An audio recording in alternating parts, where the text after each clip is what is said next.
자, 배터리가 있는 곳에는 또 폐배터리가 있지 않습니까? 그래서 오늘은 폐배터리 관련된 여러 가지 이야기들을 좀 나눠볼까 합니다.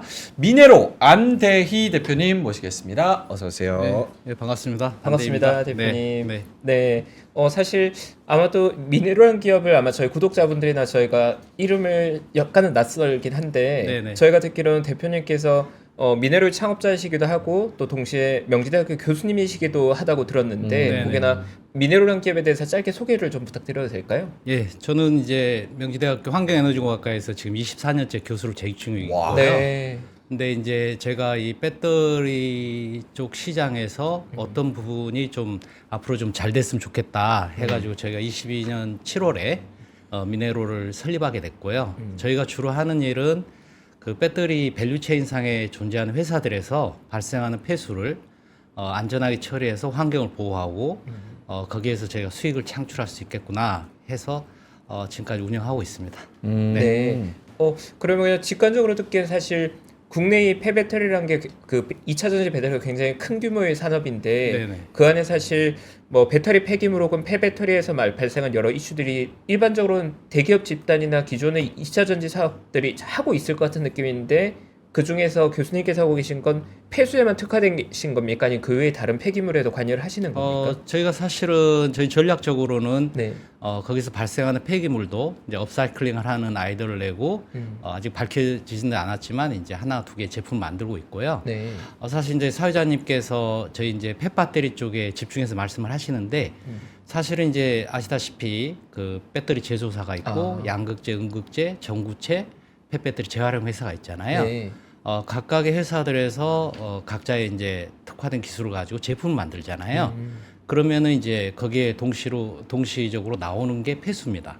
폐수. 네네. 그래서 저희는 폐배터리 재활용 회사에 폐수만 초점 맞추는 건 아니고요. 양극재라든가 전구체 회사에서 나오는 폐수의 그 처리 쪽에도 굉장히 관심이 많고요. 이제 그런 쪽을 효과적으로 처리할 수 있는 저희가 기술을 개발하고 확보를 해가지고 이제 사업을 하고 있는 상태입니다. 그러니까 2차 전지를 만들면서 나오는 그런 불순물들 거기다가 2차 전지를 만들고 나서 그 2차 전지를 처리하는 그 폐배터리 사업 이런 것도 맞습니다. 같이 하고 계신 거고 네, 네. 성일 하이텍으로부터 투자를 유치하셨다. 네. 이게 작년 얘기죠? 네네. 어. 저희가 작년 요게 어떤 그 기술들로 어필을 해서 여기서 투자 유치도 받고 하시는 거예요? 네, 저는 이제 지금 이제 성일하이트 이강무 회장님하고도 굉장히 친하고요. 네. 이제 자주 전화하고 사업 방향에 대해서 논의를 하는데 사실 제가 이제 폐배터리 재활용 회사에서 발생하는 폐수에 이러이러한 부분들은 굉장히 환경적으로 문제가 되니 이거를 내 연구를 해보겠다. 그리고 이제 회사를 만들었고 성일에서도 이제 그 기술의 가능성을 좀 높이 평가해가지고 한 6개월 정도 같이 검증도 하면서 이제 저희 회사에 투자를 했던 거고요. 네. 그래서 성일 같은 경우도 사실은 제가 성일을 이제 굉장히 높게 평가하는 이유 중에 하나가 아마 그 배터리 관련 밸류체인에 있는 회사들 중에 가장 이게 환경을 좀 보호하면서 기업을 성장시키고자 하는 마인드가 굉장히 강합니다. 그래서 저희가 연구를 할 때도 여러 가지 뭐 폐수, 폐기물도 자유롭게 저희 제공해 주시고 그럼 저희가 이제 그 결과물을 가지고 또 피드백을 하면서 어떻게 적용해 나갈까도 같이 고민하고 있고 그렇습니다. 네. 예. 대표님 그러면 저는 약간 궁금한 게 우리가 직관적으로 생각하기에 대부분의 중후장대 산업들 예를 들어 철강 산업이나 기타 산업들에서도 늘 산업 폐수는 발생하게 될 것 맞습니다. 같은데 예. 대표님께서 유독 2차 전지 배터리 산업의 폐수에 집중하신 이유는 특별한 이유가 있으셨던 겁니까? 좋은 지적이신데요. 네. 이렇습니다. 지금 양극재 회사도 그렇고 특히 전구체, 폐배터리 재활용 회사에서 나오는 폐수를 보면요. 그렇게 폐수의 오염물질이 다양하진 않는데 딱 한 대여섯 가지 정도가 관리가 돼야 됩니다. 근데 그게 뭐냐면 좀 더 이제 말씀드리면 소위 말해서 이제 구리, 니켈, 코발트, 망간, 리튬 이게 들어있는 거고요. 그 다음에 이제 거기에 어차피 뭐 폐배터리 재활용 회사에서는 잘 아시겠지만 블랙매스로부터 유용한 금속을 침출, 유기용매 공정을 통해서 회수를 하는 과정을 통하면요. 네. 거기에 이제 강한 황산, 그다음 가성 소다를 많이 쓰게 됩니다. 그러면 이제 그게 염이 발생하는데 그게 소위 말해서 이제 소듐 설페이트라고 하는 황산염, 우리말로는 또 망초라고 부르는 이게 또 다량 발생하게 되고요. 그리고 사실은 금속을 회수하는 데서 아시다시피 리튬이 가장 비싸잖아요. 그런데 금속을 해소하는 과정에서 습식 공정 같은 경우는 순서상 제일 마지막에 리튬을 해소하게 돼 있고요. 그리고 만약에 리튬이 그 물속에 한 4g/L가 녹아 있다. 근데 현재 기술로 막 3g 이렇게 뺄 수 있는데 나머지 1g을 빼기 너무 어려운 거예요. 왜냐하면 이미 불순물 망초라고 하는 게 더 많이 있으니까. 그래서 실제적으로 이제 리튬을 회수를 최대 잘하기 위해서 성인도 노력하고 있고 뭐 에코프로 그룹 등등 해서 지금 70-80% 된 거를 이제 내부 목표로는 이제 네네. 90 올리겠다 이런 이제 전략을 가지고 다양하게 시도를 하고 있는데요. 거기에서 이제 중요한 부분은 그럼 어떤 기술이 가장 저에너지로 고효율로 이거를 할 수가 있겠는가 이제 그런 부분에 집중을 하는 거고요. 특히 이제 리튬 같은 경우는 제가 이제 합해서 처리만 어쩌다 보니까 한 35년을 하게 됐는데요. 네. 그래서 사회자님 말씀하신 건 다양한 폐수들이 있지 않습니까? 거기에 폐수에 적합한 기술을 적용하면 되는데 수처리 기술도 좋으니까요. 근데 폐수 속에 리튬이 있다고 했을 때 이걸 쉽게 잡기는 정말 어렵습니다. 네, 그래서 지금 사실 왜 그런 거예요? 기술적인. 리튬이라고 하는 원자가 갖고 있는 성질이 좀 그렇습니다. 네, 그래서 사실은 저희가 지금 물환경 보호조법상 아까 말씀드린 구리, 니켈, 망간은 특정 수질 유해 물질 또는 수질 유해 물질로 관리를 하고 있습니다. 그래서 사실 이제 두 가지가 남은 거예요. 코발트, 그 다음에 리튬, 그 다음에 또 다른 영역에서 황산염. 이걸 어떻게 관리를 해야 될 건가? 코발트는 기술적으로 응집 침전을 하면 잘 잡힙니다. 근데 리튬은 좀 쉽지 않습니다. 네, 그래서 저희는 어떻게 하면 이 리튬을 이제 지금 유해 규제 물질로 지금 EU 같은 데서도 굉장히 지금 지켜보고 있고 이런 상태이기 때문에 어떻게 이거를 잘 잡아낼 건가? 그걸 잘 잡기 위해서는 또 황산염을 어떻게 잘 처리를 할 건가? 이런 부분에 저희가 집중해서 이제 일을 했었습니다. 네. 그러면 대표님 제가 그냥 언뜻 느끼기에는 사실 환경을 위한 노력이란 게 당연히 해야 될 일이지만 이익을 추구하는 기업 집단 입장에선 그거는 수익을 위한 활동이라기보다는 비용 지출로 분명히 느껴질 것 그렇죠, 같거든요. 맞습니다. 그럼 이러한 환경을 위한 비즈니스가 성립하기 위해서는 결국은 뭐 환경부 같은 규제 기관이나 아니면 외부 기관들에서 그런 거에 대한 기준을 엄격하게 가져가야 될 건데 생산 공정에서의 그런 폐수 처리에 대한 기준 같은 것들이 지금 디테일하게 만들어지고 있는 상황입니까? 아니면 혹시 규제의 강도가 강합니까? 지금 사실은 이제 환경부는 어떤 산업이 발전했을 때 그 산업에서 수반되는 환경오염 문제를 어떻게 규제를 할 거냐에 집중을 할 수밖에 없고요. 사실 아시다시피 전기차 시장이 급격하게 성장하고 특히 이제 K 배터리로 대표되는 한국의 이 2차전 시장이 급격히 커진 거예요. 그래서 지금 환경부가 어떤 고민을 하고 있었냐면 지금 아까 말씀드린 것 중에 코발트 지금 리튬을 미규제 유해 물질로 정의를 했을 때 이거를 지금 빨리 어떻게 규제를 할 거냐. 이제 그 부분에서 굉장히 고심을 많이 했고요. 사실은 환경부가 내부적으로는 배터리 관련 산업의 폐수를 이미 전수조사했고 현재 어떤 정도에 나오는 건지 이 사람들이 이 회사들이 각각 어떤 공정을 지금 도입해서 하고 있는 건지 이거 다 조사를 끝냈습니다.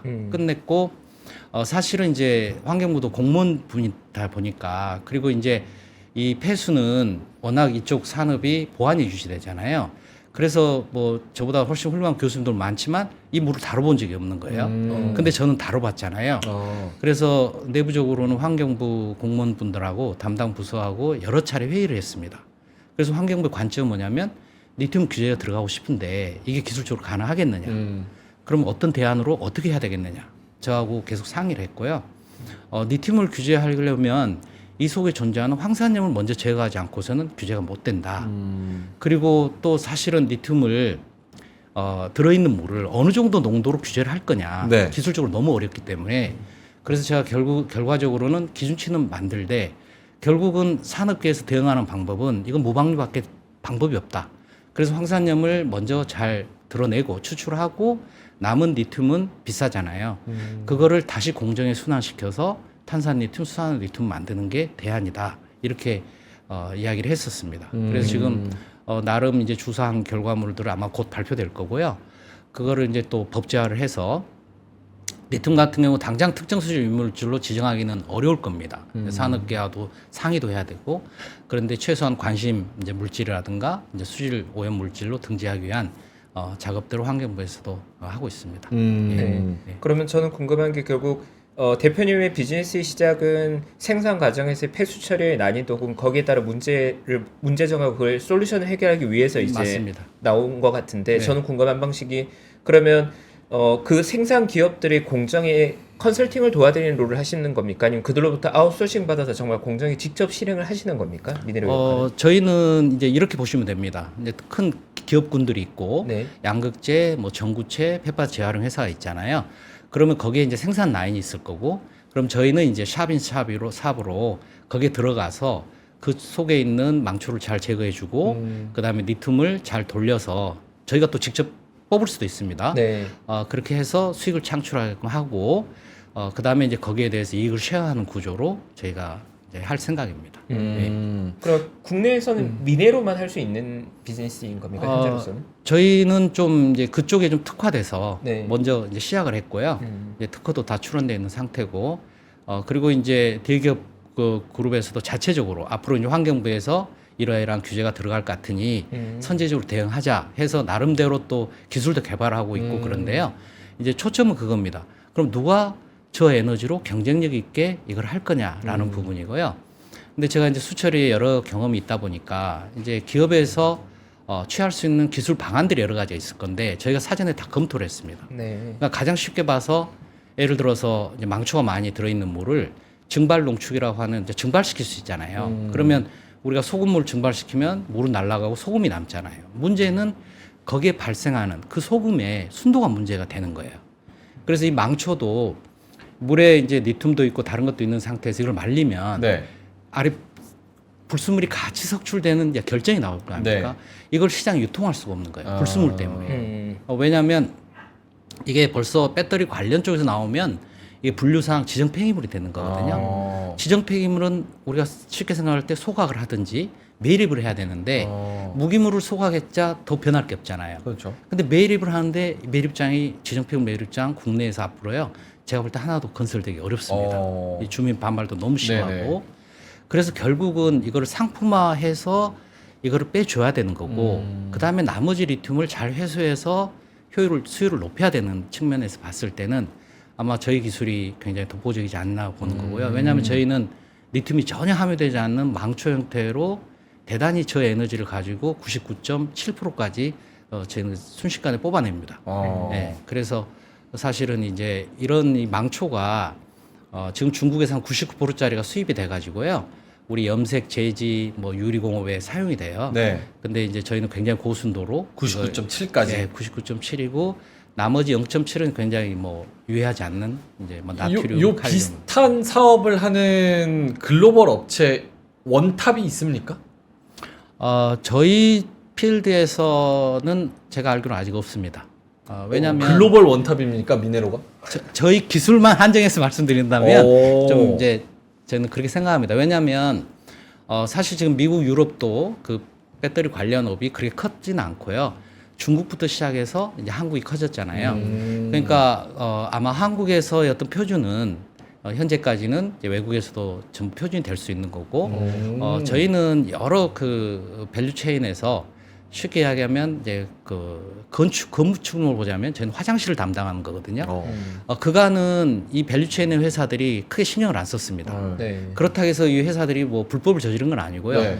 환경부에서 아직 규정을 안 두고 있기 때문에 폐수를 자유롭게 이제 방류를 했던 거죠. 그런데 이게 장기적 관점에서는 우리 나라의 회사들이 이제 미국, 유럽을 들어가야 되잖아요. 거기에서 이런 농도가 높은 물질들이 함유된 거를 방류할 수 있다? 저는 절대 안 된다고 봅니다. 그래서 결국은 네. 예. 블랙미러님께서 이거 짧게만 답변해 주시면 네네. 좋을 것 같아요. 그러면 미네로가 이렇게 뭐 잘한다고 말씀을 하시는 것처럼 독보적인 기술력이면 특허 이런 거나 혹시 뭐 독보적인 기술력 혹은 내세울 만한 거 이런 게 좀 있으신지 궁금하다고. 예. 저희가 성과를 낸 것들은 바로 연구 끝나자마자 전부 특허 출원을 해놓은 상태고요. 예, 지금 이제 심사 중에 있는 것들이 있습니다. 예. 근데 약간 이거 태클 거는 거 아닙니다. 갑자기 그냥 궁금해져서. 네네. 그러니까 결국은 미네로라는 기업에 집중을 하자라고 얘기를 하려면 이 폐수처리라는 혹은 폐배터리라는 그 사업이 무궁무진하게 어마어마하게 또 발전할 수 있다는 포텐이 중요한 거잖아요. 성장성. 근데 사실 제가 만약에 공장 돌리는 공장 주면 만약에 그냥 내가 벌금 내는 것보다 여기 기술이 더 비싸면 당연히 안 쓰겠죠. 그냥 폐수 흘려 보내고 그 다음에 뭐 벌금을 내거나 물론 법이 어떻게 되어 있는지 저도 정확하게 모르겠지만 그래서 약간 그 부분에서 성장성이 좀 캡이 씌워져 있는 게 아닌가. 어쨌든 뭐 벌금 내고 페널티 무는 것보다는 좀 덜하게. 그렇지만 기술 개발은 해야 되면서 가성비는 좋게. 기업 입장에서도 이게 핵심 사업은 아니니까 비용을 계속 줄이려고 할 테고 이런 부분에서는 성장성에 좀 한계가 있지 않을까 이런 생각도 하게 되는데. 전 좀 생각이 좀 다른데요. 네. 관점은 여러 가지가 있습니다. 저는 첫째는 사실은 계속 이제 벌금을 내고 위반을 했을 때요. 네. 그 회사는 이제 조업을 할 수가 없는 상태고요. 아예 라이센스 박탈. 네, 맞습니다. 맞고 그 다음에 저희가 이제 성장이 가능하다 보는 거는 이제 경쟁을 할 수 있잖아요. 다른 기술하고. 근데 저희가 생각할 때는 일단 고순도로 초고순도로 뽑아내는 기술은 저희 방법밖에 없는 것 같고요. 예. 그래서 이제 그런 부분도 걱정을 안 하고 사실 그간 우리가 뭐 배터리 시장 고속 성장을 하는 데 있어서요. 약간 환경은 약간 이제 좀 한쪽에 놓은 상태예요. 그런데 사실은 그 성장하면서 이익을 창출하는 데 있어서 사실 이제 환경 보호에 환경 소비면서 부담금이 있잖아요. 네. 당연히 지불해야 할 것을 지불을 해서 가야만이 그 산업 자체가 굳건하게 지속 성장 가능하다는 거고요. 이제 그런 부분들이 사실은 이제 지금 언론에서도 좀 이슈화가 됐지만 우리 포항의 특화단지, 그다음 새만금의 특화단지 거기에서 나오는 폐수들에 대해서 이제 주민들이 의구심을 갖게 되고 새만금 개발청에서 이 전용 폐수 처리장을 만들어야 된다. 우리의 생존권하고도 관계된다. 이런 것들이 많이 부각이 되고 있거든요. 그래서 저희가 특히나 이제 세계적으로 계속 이제 우리 K 배터리가 잘 되려면 외국에 나갈 때도 그런 기술이 확보돼야 되지 않겠는가. 왜냐하면 이제 그 주로 외국 갈 때 꼭 바닷가만 찾을 수 없잖아요. 네. 그래서 내륙으로 들어가게 되면 그 물이 하천으로 갈 수가 없으니까 폐수 처리장으로 들어가야 돼요. 네. 근데 쉽게 얘기해서 황산염, 망초가 많은 물이 들어가면 처리장을 운전할 수가 없습니다. 미생물이 다 죽기 때문에. 네. 예. 그래서 결국은 이제 망초와 리튬을 어떻게 잘 관리를 할 거냐라는 측면으로 가야 되는 거고요. 그런데 리튬이란 부분이 규제를 굉장히 강화를 해도 그거를 처리할 수 있는 기술이 없다면 그거는 계속 돌려서 회수를 하는 방법밖에 없다라고 저희는 보고요. 그래서 저희의 궁극적 목적은 저희는 화장실을 짓 때 그게 무방류로 가야 된다라는 전략을 세우고 있는 겁니다. 예. 네. 그러면 뭐 아직까지는 시장이 완전히 완성됐다고 말하기 좀 조심스러운 영역인 것 같은데 대표님께 바라보기에는 만약 이 시장이 성숙한다면 전반적인 마켓의 규모는 어느 정도 규모의 시장으로 보고 계시는 겁니까? 저희는 이제 전략이 이렇습니다. 저희가 이제 새만금 같은데 저희가 들어갈 전략은 어떤 거냐면 뭐 지금 그 LSMNM 많은 예산을 투입해서 투자를 해서 짓잖아요. 네. 자유롭게 일을 해라. 네. 대신에 폐수를 전부 유탁 우리가 처리하겠다. 그래서 새만금을 우리 깨끗하게 하고 그러면 이제 폐수 처리 비용만 받아도 그게 엄청난 거고요. 이제 거기에 또 폐배터리 재활용 회사나 그 양극재에서 리튬 세정수가 있지 않습니까? 네. 거기에 상당량의 리튬이 있어요. 네. 그 수익은 또 엄청나거든요. 근데 그런 부분들이 있으면 그건 우리가 부가적으로 또 수익을 창출할 수 있으니까요. 네. 그래서 아직은 저희가 단계적으로 몇 년 후에 어떤 시장 규모, 저희 이제 매출과 이익 규모는 아직 저희 산출할 수는 어렵는데 네. 좌우지간 저희가 변함없이 믿고 가는 거는 사실 전륜 발휘가 되면 안 된다. 이것까지 완벽하게 돼야 이 전체 밸류 체인이 산다. 이런 개념을 갖고 있기 때문에 꼭 낑겨야 된다. 그 다 부분에서. 마찬가지입니다. 네. 그러니까 한 가지 말씀드리면 뭐 여담입니다만 베르사유 궁전이요. 베르사유 궁전 화장실이 없었잖아요. 없었어요. 그 네. 잔디밭 완전 엉망이었습니다. 그래서 거기 들어가지 말라 해서 에티켓이 나왔잖아요. 네. 저는 딱 이렇게 봅니다. 우리 K 배터리 산업 너무 성장을 잘하고 좋은 기업들이 너무 잘하잖아요. 네. 딱 베르사유 궁전이라고 봐요. 맞아요. 여기에 미네로와 같은 또는 우리보다 더 잘하는 이제 회사들, 수출 회사들이 많이 생겨서 이 화장실이 완벽해지면 정말 앞에가 빛날 수 있다. 이렇게 저는 보는 거죠. 비유가 어마어마합니다. 네. 저희 그 시청자분들이 엄청 똑똑하세요. 그렇죠. 그래서 지금 날카로운 질문들이 송곳이 막 여기저기 튀어나오는데 네네.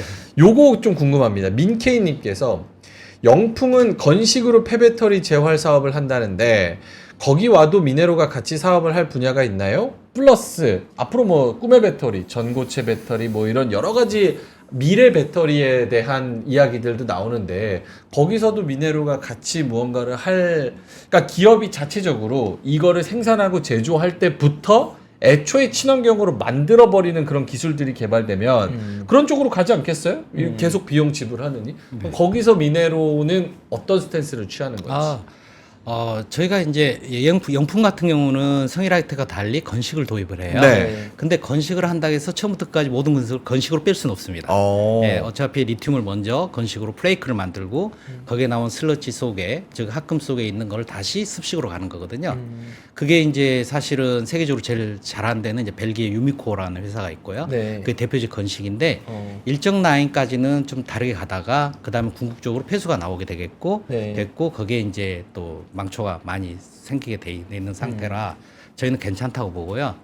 근데 이제 사회자님 말씀하신 것처럼 앞으로 뭐 삼성 SDI도 곧 이제 전고체 배터리 상용화를 하겠다. 뭐 SK온, 뭐 LG 화학 등등 많이 하는데요.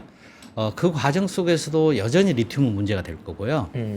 저희도 이제 미네로가 첫 발은 단기적으로 이렇게 가지만 저희가 지금 내부적으로 검토를 하고 가능성이 높다고 보는 게 저희가 미생물을 이용해서 전고체 배터리의 원료가 되는 황화리튬을 저희가 만들 수 있을 것 같아요.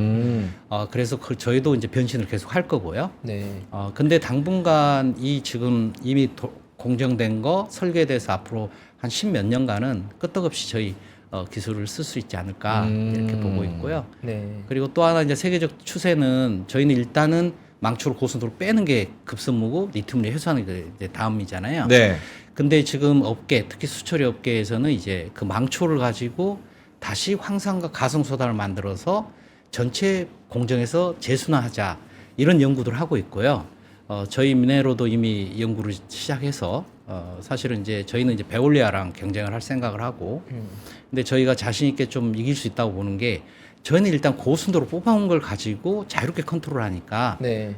좀 승산이 더 있겠다. 그래서 저희도 지속 성장을 하기 위한 단계적 전략을 세워서 연구도 하고 검증도 하고 이런 과정을 거치고 있습니다. 네. 대표님, 저도 사실 약간 다른 이야기를 해보자면 저도 투자 시장에서 투자자로서 2차 전지 산업에 대해서 굉장히 기대감을 가지고 투자로서 많이 거래를 하고 하는 편인데 어떻게 보면 현장의 경우는 대표님께서 많이 봐오셨을 거지 않습니까? 대표님께서 보시는 관점에서는 한국의 2차 전지 산업이 정말 세계를 호령하게 되고 지금보다 한 정말 5배, 10배 커질 수 있는 걸로 보고 계시는지 저는 궁금하긴 하거든요. 제가 뭐 전체를 다 아우르는 어떤 해안이나 식견은 없지만요. 저는 오랫동안 이제 환경공학을 했던 사람입니다. 네. 그런데 저는 이 시장이 성장할 수밖에 없다고 보는 게요. 모든 화두는 이 세계 모든 화두 우리의 어떤 의무는 뭐냐면 기후변화를 어떻게 제어할 거냐. 그래야 후세대들에게 지구라는 단 하나의 그것을 물려줄 거냐. 이게 굉장히 중요한 부분이거든요. 거기에 모든 포커스를 맞춰서 프레임이 짜지고 전략이 세워지고 산업이 발전하면 네. 뭐 단적인 예로 EU 같은 경우는 25년에 이제 내연기관차 판매를 안 하게끔 하잖아요. 이거는 갈 수밖에 없다고 저는 보는 거고요. 특히나 이제 거기에 한국의 기업들이 선도적으로 굉장히 일을 잘하기 때문에 잘 어우러져서 협력하고 경쟁하고 하는 구조 속에서 충분히 성장할 수 있다. 저는 그렇게 보는 거고요. 뭐 저는 잘 모르겠습니다만은 뭐 사실 모든 산업에 부침이란 게 있고 잠시 정체 기간도 있을 수 있잖아요. 그렇지만 이걸 10년, 20년, 30년 주기로 잘라봤을 때는 대세는 거스를 수 없다. 네, 우리가 가야 할 길이고 그래야만 지구를 보호할 수 있으니까요. 네, 그렇게 보고 있습니다. 네. 알겠습니다. 그러니까 갑자기 궁금해서 이 미네로라는 사명은 어떻게 지으신 거예요? 저는 이제 그냥 심플하게 생각했고요. 자꾸 미네르바 생각나서 이제 주식도 하시라고. 그러니까 제가 만약에 어업 관련 일을 하면 어부잖아요. 네. 근데 이거는 광물 이런 쪽 관련을 하니까 그냥 광부라고 생각했고요. 그렇죠. 가장 어감이 좋은 언어가 뭘까 봤더니 스페인어로 미네로가 광부란 뜻이어서 그냥 미네로. 네, 별 생각 없이 그냥 미네로라고 아. 쳤습니다. 제가 어차피 도시광산을 하는 거고 어떻게 보면 네, 그렇게 해서 갑자기 궁금해진 건데 중국은 어때요? 이런 폐수 처리나 아니면 폐배터리 관련해서 뭐 배터리는 그쪽이 더 앞서 있고 많이 썼고 저 때만 해도 진짜 12년 전, 10년 전, 12년 전만 해도 길거리에 그 전기 오토바이 널리고 널렸어요. 전기 자전거 뭐 해가지고 폐배터리 처리 거기는 훨씬 앞서 있을 것 같은데 거기는 기준을 좀 지킵니까? 아니면 이런 폐수나 이런 폐배터리 이런 거 처리 자체가 그냥 환경 무시하고 좀 글로벌 스탠다드 무시하고 가는 경향이 있습니까?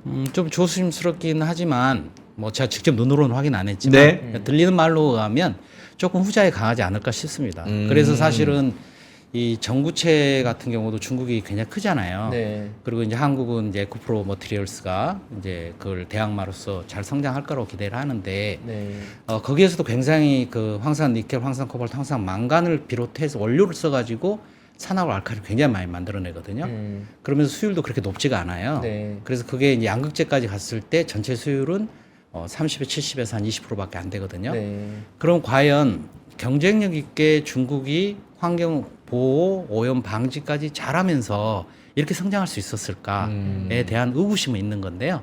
좀 조심스럽긴 합니다. 근데 아무래도 이제 중국도 민도가 올라가고 또 정부도 이렇게 환경 보호해야 되고 그런 것들이 이제 계속 강조되면 이제 중국 업체들도 계속 변화가 있지 않을까 싶기도 합니다. 근데 뭐 제가 딱 이렇다 저렇다라고는 제가 말씀드리긴 어려운 것 같습니다. 거긴 또 딴 나라니까 그쪽 네. 규제랑 문화가 또 있을 테니까. 조심스러운 부분이 있겠네요. 네. 알겠습니다. 그리고 더해서 아까 전 미네랄도 지금은 생산 공정에서의 폐수에 좀 더 포커싱 되어 있지만 장기적인 성장성으로는 또 폐배터리 문제, 이 재활용 문제도 중요하지 않습니까? 네네. 그렇지 않으면 이게 다 폐기물이 돼버리는 거니까 네네네. 이 폐배터리 시장에서는 좀 어떤 기회를 또 엿보고 계시는 겁니까, 대표님? 저는 이제 이렇게 생각합니다. 저희가 이제 화장실 소유 말서 하다가 사실은 성일이 하는 이제 폐배터리에서 금속 회수하는 거 있잖아요. 그거 네. 할 수도 있고요. 전구체 할 수도 있고 양극재 할 수도 있어요. 근데 사업을 하다 보니까 이미 이제 규모의 경제에 도달한 회사들이고 경쟁력이 강한 회사들이잖아요. 네. 그래서 저희는 약간 그거를 그 스킵하면서 점프업을 하려고 합니다. 그래서 저희는 전고체의 그 원료가 된 황화리튬이 굉장히 관심이 많고 네. 사실은 전고체 다음에 배터리로 업계에서 좀 불가능하지 않겠냐 하면서 기대하고 있는 게 리튬 에어 배터리입니다. 그건 이제 꿈의 배터리라고 하는데 리튬 에어 배터리. 예, 음극 대신에 공기를 써가지고 하기 굉장히 좋고 이렇게 되는 건데요. 리튬 에어 배터리를 제가 좀 공부를 하고 있습니다. 네. 예, 그래서 그냥 한번 점프업을 해볼 생각도 있는데 사실 네. 언제 나와요? 그냥 계속 머릿속으로 이제 시뮬레이션 하고요. 이게 가능할까? 왜냐하면 제가 폐수 처리를 하면서 미생물로 이용해서 그 하수 속에서 전기를 뽑는 소위 말해서 미생물 연료전지라고 하는 연구를 좀 많이 했었거든요. 네. 근데 이제 그게 출력이 워낙 낮다 보니까 기술은 되게 좋았어요. 근데 이게 그 상용하기는 어렵다라는 생각을 했는데 지금 뭐 ES 쪽에 대형 저장 장치에서는 이제 리튬이 아니라 여러 가지 원소를 바탕으로 한 이제 배터리들이 나오는데 개인적으로는 리튬 에어 배터리에 관심이 많습니다. 그럼 전 더해서 여쭤보고 싶은 건 많이들 이제 뭐 삼성 SDI나 이런 대형사 혹은 뭐 소재 이런 이미 거대화된 기업들에 대해서는 투자자들이 많이 알고 있을 텐데 대표님 관점에서 그러한 약간 어떻게 보면 약간 작은 공정의 일부잖아요. 2차 전지 산업이 전체 커지는 과정에서 이런 영역의 기업들은 좀 많이 커질 수 있겠다. 혹은 이런 것들을 매우 강력한 경쟁자로 보인다고 생각하시는 기업들이 질문 좋다. 있으십니까? 제가 그렇게까지 그렇게 그래도요. 전문 전문가이시고 식견은 없는데요. 네. 아마 그러니까 그렇습니다. 그냥 제 생각인데요. 네. 어떤 산업이 성장을 하게 되면 네. 2000년도에도 소위 말해서 IT, 인터넷이 뜨면서 네. 엄청나게 많은 기업들이 생기고 했었잖아요. 네. 그러나 사실 몇 년 지나게 되면 이제 그룹화가 되고 살아남는 자하고 소멸되는 자가 결정이 되잖아요. 네. 현재 제가 볼 때 이 배터리나 2차 전지 이 시장 쪽은 좀 그런 경향이 있지 않나 싶습니다. 그러니까 일단 이게 앞으로 우리의 먹거리구나. 그러면 이제 신사업을 발굴하기 위해서 들어오는 팀도 있고 기존에 자리를 잡고 있는 팀도 있고 그렇지만 이제 결국은 10년 후에는 몇 개가 살아남을겠느냐라고 보면 우리가 이제 지금 언급되고 있는 그런 회사들 정도로 재편되지 않을까 이렇게 보고 있는 거고요. 저는 그렇게 봅니다. 이제 그 속에 그럼 미네로는 계속 성장할 수 있느냐, 생존할 수 있느냐, 저희는 자신을 갖고 있는 거고요. 네, 그렇습니다. 결국 소수의 강자들이 챔피언이 되는 시장이 될 거라고 보시는 거군요. 맞습니다. 네. 예. 이거 뭐 여담으로 대표님 어떻게 주식 투자는 좀 하세요? 저는 소질이 없습니다. 아예 안 하세요? 그래도 이쪽은 옛날에 좀 했다가요. 네. 손실을 많이 봐서 뭐에 손실 보셨어요? 아니에요. 그 한 20몇 년 전 이야기예요. 네. 갑자기 손실 본 이야기 하니까 뭐 톤이 구수해지셨어요. 아니에요. 아니 이번에 그 에코 여기 업계 잘 아시니까 아시는 분들도 네네. 많으실 거고 네. 에코 그룹 쭉 쫙 갈 때 그때 이거 어떻게 좀 사업 말고 요거나 좀 해볼까 약간 이런 생각도 하셨을 법한데. 아니요. 저희는 연구하기 바빠고 돈도 없었고요. 다만 이런 이야기는 합니다. 네가 이쪽 분야에 있으니까 너 에코프로 어떻게 보느냐 이렇게 하는데 난 주가는 잘 모르겠다. 그렇지만 5년 10년 후에는 확실히 너가 지금 당장 사더라도 훨씬 위에 가길 거라는 건 나는 생각을 한다. 왜냐? 이 시장은 성장할 수밖에 없고 지금 마켓셔에서 메이저로 활동을 하고 있는데 부침이 있을 수는 있겠죠. 짧게 보면. 그렇지만 결국 성장하는 거다. 나는 그렇게 본다. 그렇게 이야기를 하죠. 적정 주가인지는 나는 모르겠고 그렇죠. 산업으로만 전문가가 보고, 아니니까. 사업으로만 보면 네. 충분히 5년 내에 크게 성장할 수 있는 기업인 건 맞는 것 같다. 네. 저도 그렇죠. 직구진 질문 한번 드리고 가져. 아니 요게 좀 약간 이런 거 약간 엔터적인 걸로 그냥 엔터적인 걸로. 가벼운 질문이니까 가볍게. 그냥 웃어 넘기셔도 네, 돼요. 예. 이제 포스코 그룹과 지금 에코프로 그룹이 어떻게 보면 약간 같은 영역에서 좀 그 경쟁 관계가 될 것 같은데 교수께서는 같이 많이 커질 것 같습니까? 아니면 좀 경쟁을 붙으면 한쪽이 이제 이기고 한쪽이 좀 질 것 같습니까? 제가 어떻게 알겠습니까만은 네. 물론 그 기업의 전략도 다르고 그렇지만 시장이 파이를 나눌 만큼 충분하다고 보기 때문에요. 네, 같이 성장할 수밖에 없다고 봅니다. 약간 네. 삼전 하이닉스처럼. 그렇죠. 네, 그러면 서로 경쟁도 하고 깊게 들어가면 약간씩 좀 다른 부분들이 있으니까요. 네, 포스코홀딩스는 사실은 아르헨티나 염호 그 리튬 확보에 훨씬 이제 경쟁 있게 빨리빨리 가려고 하는 네. 거고 에코프로는 계열사들이 많잖아요. 이거를 그룹 내에서 어떻게 수직 계열화해서 원활하게 갈 거냐. 뭐 그렇다고 해서 뭐 포스코 그룹이 그걸 안 하는 건 아니지만 이제 각각의 장점을 살려서 하게 되면 서로 좀 용기도 갖게 되고 경쟁도 하게 되고 결국은 그만큼 파이가 저는 크다고 봅니다. 네. 앞으로 예. 커지는 거는 예. 뭐 이거는 뭐 불변의 진리다. 이렇게 알겠습니다. 다 같이 잘 되는 쪽으로. 이게 뭐고 모르겠다님께서 모른다고 하시면서 다 대답해 주시 이렇게 말씀을 해주셨습니다. 기술적인 거 여쭤보면 다 대답해 주시고 네. 또 엔터적인 거 여쭤봐도 다 대답해 주셔서 오늘 굉장히 유익한 시간이 된 것 같습니다. 자 그럼 심층 인터뷰 오늘 뭐 폐수 처리 플러스 폐배터리 그리고 그쪽 산업에 대해서 여러 가지 기술적인 측면까지 잘 설명을 해주신 우리 미네로의 안대희 대표님과는 여기서 인사를 드려야 되는데요. 미네로 앞으로 더 성장해서 좋은 모습으로 뵙길 바라면서 인사드리겠습니다. 네, 고맙습니다. 고맙습니다. 감사합니다, 네, 대표님. 감사합니다. 예.